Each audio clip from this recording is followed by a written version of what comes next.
이재명 대통령께서 큰 거 한 방 준비하시는 것 같은데 이 정보지글이 사실이라면 지지율 폭등할 것 같습니다. 이재명 대통령 민주진영 통합 추진, 차주 문재인 전 대통령 초청 검토, 대북관계 중심 조언으로 남북 평화, 드라이브 걸듯, 정청래 대표 사퇴 전 회담 추진, 정 대표는 당 보고서를 통해 뉴 이재명 세력의 조직적 작업 상황 자료 넘길 듯 당내 갈등이 심각하여 지지층을 위로하는 메시지를 낼 것으로 추정. 이란 부분입니다. 네, 이 정도만 해도 사실 저는 매우 다행이라 생각합니다만 과연 현실로 이어질지 모르겠습니다. 다만 이 대통령은 정치적 감각이 매우 뛰어난 분입니다. 현재 문제를 모르실 리가 없습니다. 저는 반드시 이 위기를 극복하고 다시 지지층의 온전한 사랑을 받으실 것이라 확신하는데 그 부분에 대한 화제가 된 분석 끝까지 들어주시고 여러분들의 생각 댓글로 부탁드립니다.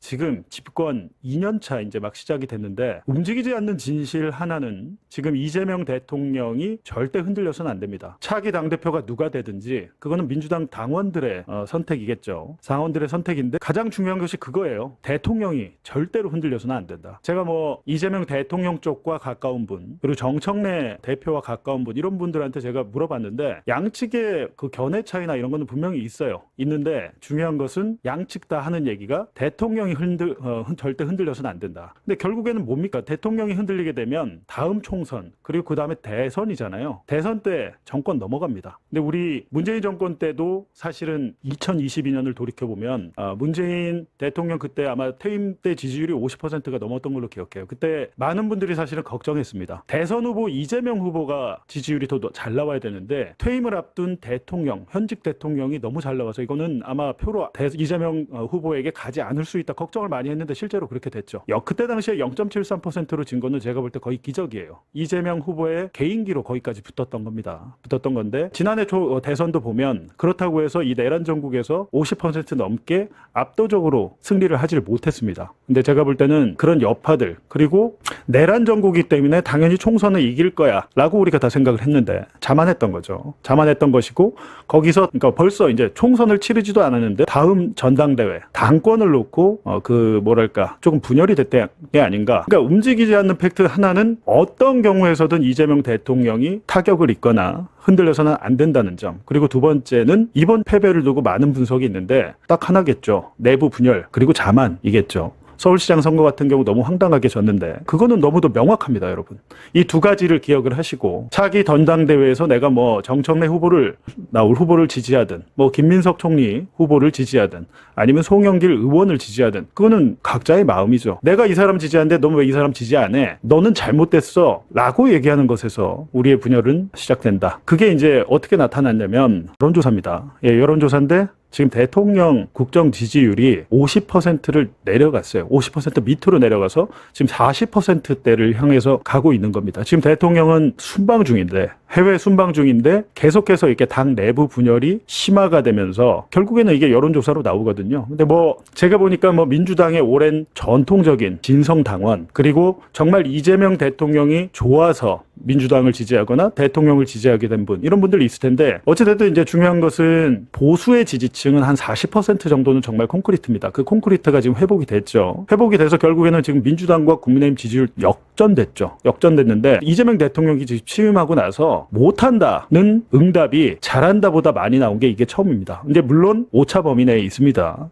근데 이제 제가 보니까 이게 유권자 2,001명을 대상으로 조사한 겁니다. 굉장히 많이 한 거예요. 2,000명의 응답을 하려면 5만 명 이상 전화를 계속해서 돌리거든요. 근데 부정평가가 더 많다. 대통령은 지금 여기 있지도 않은데 대통령이 나가 있는 동안에 당 내부의 분열로 인해서 지금 여론조사가 이렇게 되죠. 진짜 충격적이죠. 이런 여론조사 결과가 나왔다는 것은 굉장히 심각하다. 여러분도 그렇게 생각하시겠지만 저는 많은 분들이 걱정하고 계신데 대통령이 내일 오시죠. 대통령이 많은 생각을 하고 있을 것 같습니다. 와서 집토끼 나가란 거냐, 중도 확장이 중요하냐, 여러 가지 분란들이 있고 의견 차이가 있는데 제가 볼 때는 일단 대통령이 오자마자 모레 청와대 수석보좌진 회의를 한다고 해요. 수석회의를 하는데 아마 이번 주 일요일에 청와대 수석들이 절반 이상, 절반 가까이 갈릴 것 같습니다. 지금 이미 하마평이 많이 나오고 있고 강훈식 비서실장은 이번에 국무총리로 안 갔기 때문에 수석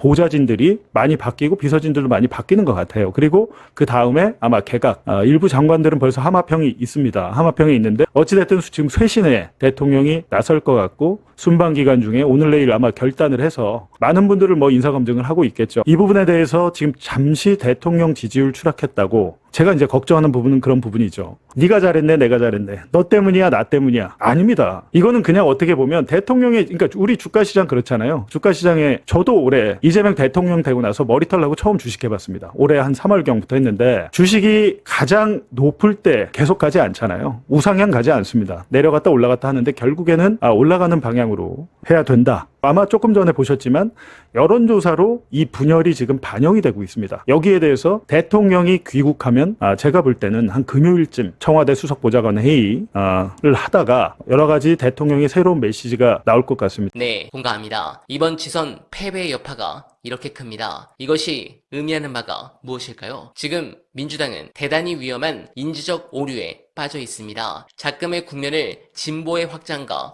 보수의 퇴조라고 믿고 싶어 하죠. 하지만 냉정하게 판을 읽어봅시다. 지금의 지형은 윤석열 내란 사태라는 헌정사상 초유의 거대한 자극 때문에 보수가 일시적으로 마비되고 위축된 것일 뿐 대한민국 정치 지형의 무게추가 근본적으로 진보 우위로 넘어온 것이 절대 아닙니다. 바람이 멎으면 엎드렸던 풀은 반드시 다시 일어납니다. 자, 그렇다면 민심이 이재명 정부와 진보 진영에 보내는 메시지는 명확합니다. 자만하지 마라. 방심하면 언제든 목을 치겠다. 우리는 불과 2년 뒤 23대 총선이라는 거대한 전장을 마주해야 합니다. 장담하건대 그때의 환경은 지금보다 100배, 1000배는 더 척박하고 가혹할 것입니다. 역사를 돌이켜보십시오. 아무리 난공불락처럼 탄탄해 보이던 권력도 외부의 적이 아니라 이권과 권력을 다투는 내부의 분열에서부터 부패하고 무너지기 시작했습니다. 스스로 다 이겼다고 착각하여 연대를 걷어차고 지분 싸움에 몰두하는 순간